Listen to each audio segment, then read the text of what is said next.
আসসালামু আলাইকুম সম্মানিত দর্শকবৃন্দ।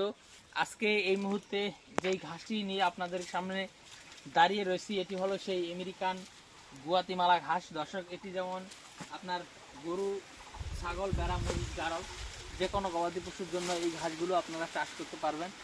দর্শক দেখেন, এই ঘাসগুলো যে পরিমাণ পাতা হয়, বিশেষ করে অন্যান্য যে ঘাস বাংলাদেশে রয়েছে সে ঘাসে কিন্তু এত বেশি পরিমাণে পাতা আসলে হয় না।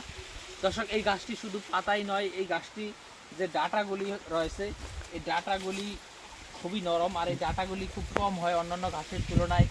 গুয়াতিমালা ঘাসের ডাঁটাটা খুবই কম, এই ঘাসের ডাঁটার চেয়ে পাতার পরিমাণ অনেক বেশি। পাশাপাশি এই গুয়াতিমালা ঘাসটা অনেক বেশি নরম এবং মিষ্টি। আর এই ঘাসটির আরেকটি নাম রয়েছে, সেটি হলো ক্যালসিয়াম সমৃদ্ধ ঘাস। দর্শক, এই ঘাসে প্রচুর পরিমাণে ক্যালসিয়াম থাকার কারণে এই ঘাসকে কিন্তু ক্যালসিয়াম সমৃদ্ধ ঘাস বলা হয়। বর্তমান সময়ে ক্যালসিয়াম যুক্ত ঘাস এর আগে বাংলাদেশে কখনো আসেনি, এই কিন্তু প্রথম। দেখেন এখানে এই জারটাতে কি পরিমাণ ঘাস হবে বা কত কিছু ঘাস হবে সেটা আপনারা দেখে হয়তো অনুমান করতে পারবেন।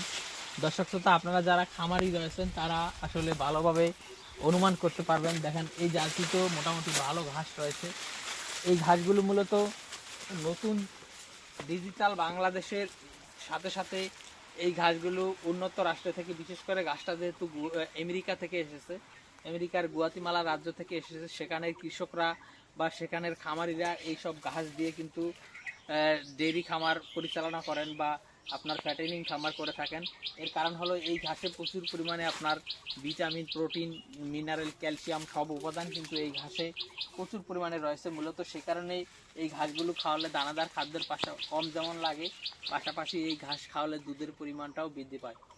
তো দর্শকবৃন্দ, আমরা মূলত এই ঘাসটা লাগিয়েছি আমাদের এই জমিতে। আপনারা যারা এই ঘাসের কাটিং নিতে চান তারা অবশ্যই আমাদের স্ক্রিনে দেওয়া নম্বরে আমাদের সাথে যোগাযোগ করতে পারেন।